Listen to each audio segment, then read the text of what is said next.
ഇബ്നുൽ ഖയ്യിം റഹിമഹുല്ലാഹ് അദ്ദേഹം പറഞ്ഞ മനോഹരമായ ഒരു വാക്കുണ്ട്. ചില ആളുകളെ കാണാം അവർ കുറെ നന്മകളൊക്കെ ചെയ്യുന്ന ആളുകളായിരിക്കും.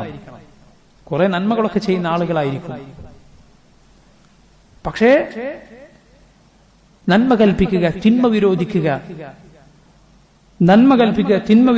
അള്ളാഹുവിന്റെ ദീനിനെ സഹായിക്കുക, അതിനെതിരിലുള്ള കാര്യങ്ങൾക്ക് മറുപടി പറയുക പോലെയുള്ള കാര്യങ്ങൾ അവർക്ക് യാതൊരു താല്പര്യവും ഉണ്ടാവുകയില്ല. ഒരിക്കലും റബ്ബിനു വേണ്ടി അവന്റെ മുഖം ചുവന്നിട്ടുണ്ടാവുകയില്ല. എന്റെ വാക്കല്ല, ഇബ്നുൽ ഖയ്യിമിന്റെ വാക്കാണ്. അള്ളാഹുവിന് വേണ്ടി അവന്റെ മുഖം ചുവന്നിട്ടുണ്ടാവുകയില്ല. അള്ളാഹുവെങ്കിൽ അവൻ ഏറ്റവും വെറുക്കപ്പെട്ടവനാണ്. അവൻ ദുനിയാവ് ഒന്നാകെ, അവന് ദുനിയാവിനോട് ഒന്നാകെ അവന് വിരക്തിയാണ്, സുഹൃദാണുള്ളത് എങ്കിൽ പോലും. അല്ലാഹു അക്ബർ. ആലോചിച്ച് നോക്കണം നിങ്ങൾ, മനസ്സിലായി? ദുനിയാവിനോടൊക്കെ വളരെ വിരക്തിയാണ്, എപ്പോഴും ഇബാദത്തിലാണ്. അതേസമയം ഒരു ശിർക്ക് നടന്നു കേട്ടാൽ അവനൊന്നും സംഭവിക്കാത്തതുപോലെയാണ്.